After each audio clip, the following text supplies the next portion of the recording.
Most welcome online classes. तो आज हम बात करेंगे फिजियोलॉजी का चैप्टर है plant growth, physiology of plant growth. इस पर आप हम बात करेंगे कि प्लांट्स में जो ग्रोथ होती है वैसी किस तरीके से होती है। तो देखा जाए जो ग्रोथ है वो एक इरिवर्सिबल प्रोसेस है। अब ग्रोथ के लिए क्या क्या चेंज होता है, हमने सुना है कि फोटोसिंथेसिस होता है, आप लोगों ने देखा होगा। फोटोसिंथेसिस में क्या होता है, देखा जाए तो फोटोसिंथेसिस प्रोसेस जो होता है उसमें प्रकाशीय ऊर्जा, लाइट ऊर्जा केमिकल ऊर्जा में कन्वर्ट होती है। और कन्वर्जन के बाद वो प्लांट में किसी ना किसी रूप में स्टोर होती है, वो कार्बोहाइड्रेट हो, प्रोटीन हो, एलिमेंट कुछ भी हो। और फिर उसमें तो देखा जाए जो भोजन बनने का प्रोसेस है वो एक एनाबॉलिक प्रोसेस है। फिर उसके बाद प्लांट के अंदर कैटाबॉलिक और मेटाबॉलिक प्रोसेस होता है। उसके बाद वो बायो प्रोडक्ट के रूप में कन्वर्ट होता है। और कन्वर्ट होने के बाद प्लांट के डिफरेंट टिश्यू में कलेक्ट फॉर्म में इकट्ठा हो जाता है और फिर वो प्लांट के द्वारा अपनी ग्रोथ में यूज होता है। तो प्लांट में बेसिकली फिजियोलॉजी का प्लांट ग्रोथ में क्या रोल है ये हम स्टडी करेंगे। तो जो प्लांट में जो ग्रोथ होती है वो इरिवर्सिबल होती है। प्लांट में जो चीज बड़ी हो गई वो बड़ी हो गई, छोटी उसमें नहीं हो सकती, इसलिए क्या कहते हैं इरिवर्सिबल ग्रोथ होती है।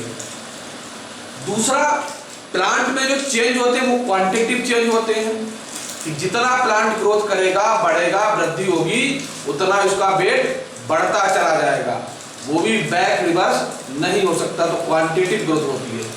दूसरा जो है प्लांट में बेसिकली जो ग्रोथ होती है, जिन एरियाज में ग्रोथ होती है, जो रीजन्स होते हैं वो एपिकल रीजन्स होते हैं, वो शूट एपिकल और रूट एपिकल होते हैं। और उस रीजन में पाया जाने वाला जो मेन पार्ट है, जो मेन सेल्स है, group of cells is called meristematic cells. वो ग्रोथ रीजन में पाई जाती है, मेरिस्टेमेटिक सेल्स पाई जाती है। जैसा हम पढ़ चुके हैं एनाटॉमी में पढ़ चुके हैं कि मेरिस्टेमेटिक सेल्स के अंदर क्या होता है, ये लिविंग होती है, इनके अंदर डेंस साइटोप्लाज्म होता है, सिंगल न्यूक्लियाई होता है और इनके बीच इंटरसेलुलर स्पेस नहीं होता है। और ये कंटीन्यूअस ग्रोथ करती है। जब तक प्लांट की लाइफ रहेगी तब तक इन सेल्स के अंदर, मेरिस्टेमेटिक सेल्स के अंदर ग्रोथ होगी। तो देखा जाए मेन ग्रोथ के लिए रिस्पॉन्सिबल फैक्टर कौन सा है, मेरिस्टेमेटिक सेल्स है, जो सभी मेरिस्टेमेटिक सेल्स में ग्रोथ होती है। ये मेरिस्टेमेटिक सेल्स बेसिकली 3 टाइप्स की होती हैं, एपिकल मेरिस्टेम्स, इंटरकैलरी मेरिस्टेम्स और लेटरल मेरिस्टेम्स। तो इसमें देखा जाए जो एपिकल मेरिस्टेम्स है और इंटरकैलरी मेरिस्टेम्स है, वो जो है वो प्लांट की लेंथ की ग्रोथ में, लेंथ इंक्रीज करने के लिए रिस्पॉन्सिबल होती है। जबकि लेटरल मेरिस्टेमेटिक सेल्स जो है प्लांट की गर्थ यानी कि मोटाई और गोलाई में इंक्रीमेंट करता है टिश्यू में डिवीजन द्वारा। अब तो जो ग्रोथ होती है बेसिकली किस लिए होती है, सेल डिवीजन के द्वारा होती है। और सेल डिवीजन कब होगा, जब उसे फूड मटेरियल मिलेगा। सेल डिवीजन क्या क्या चेंज होगा, साइटोप्लाज्म चेंज होगा, जेनेटिक मटेरियल चेंज होगा, नए माइटोकॉन्ड्रिया चेंज होगी, नया क्लोरोप्लास्ट चेंज होगा, सब कुछ नया चेंज होगा, तब जाके सेल डिवीजन होगा। तो वो जो मटेरियल होता है वो फोटोसिंथेसिस और एनर्जी के रूप में दूसरी फॉर्म होता है, तो उसके द्वारा प्लांट की ग्रोथ में वृद्धि होती है। जो हो जाती वृद्धि वापस नहीं होती है। फिर कौन कौन से किस तरीके से वृद्धि होती है, तो उसके लिए कुछ फेज होते हैं। बेसिकली प्लांट ग्रोथ में जो फेज वृद्धि ग्रोथ होती है उसमें 3 फेज होते हैं। तो किस तरीके से पहले होता है, सेल डिवीजन होता है, सेल डिवीजन के बाद सेल इनलार्जमेंट होता है और इनलार्जमेंट के बाद सेल डिफरेंशिएशन होता है। उसके बाद वो ऑर्गन्स में लीफ, फ्लावर और जिसमें फ्रूट है इसमें कन्वर्ट हो जाते हैं। तो कोर्स ऑफ ग्रोथ किस तरीके से ग्रोथ हो रही है, तो ग्रोथ बेसिकली में 3 फेज होते हैं ग्रोथ के, lag phase, log phase, study phase.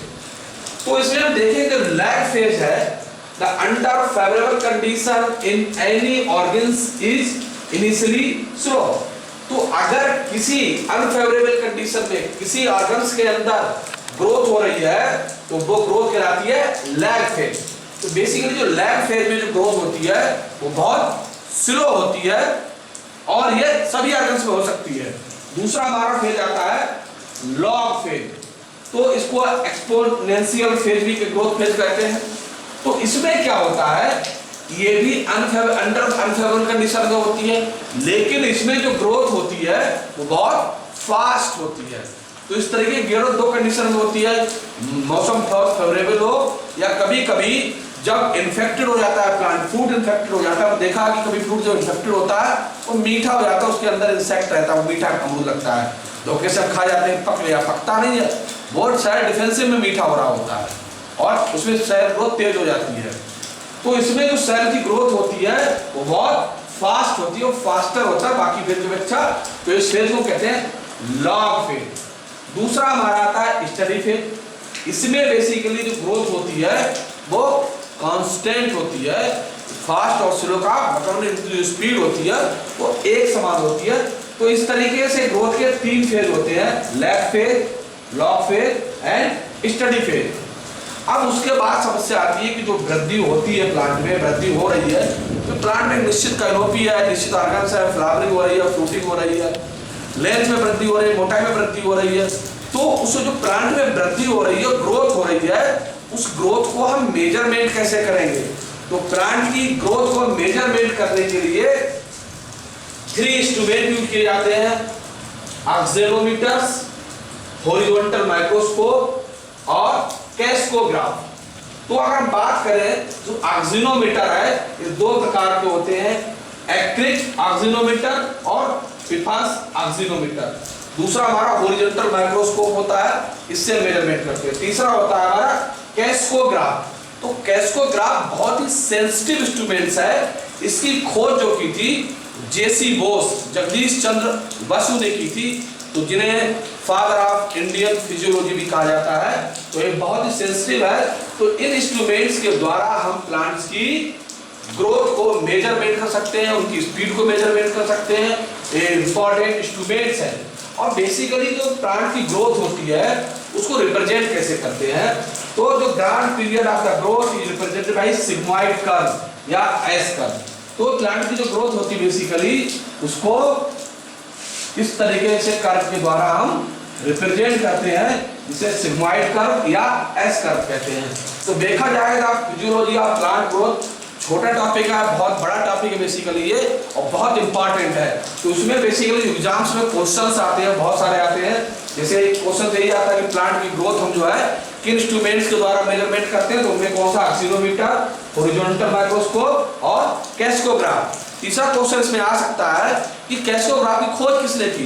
तो कैस्कोग्राफ की खोज जेसी बोस या जगदीश चंद्र बसु ने की थी। तीसरा आ सकता है कि प्लांट की जो फिजियोलॉजी है या प्लांट में जो ग्रोथ होती है उसका कर्व कैसा होता है, उसमें किस तरीके का ग्राफ स्ट्रक्चर बनता है, तो वो क्या है, सिग्मॉइड कर्व या एस शेप्ड कर्व का निर्माण होता है। दूसरा ये ग्रोथ कैसी है, इरिवर्सिबल है, क्वांटिटेटिव चेंजेबल है। तो इस तरीके से देखा जाए ये कुछ फिजियोलॉजी है प्लांट ग्रोथ जिस तरीके से होती है। अब प्लांट ग्रोथ के लिए रिस्पांसिबल कौन कौन होता है?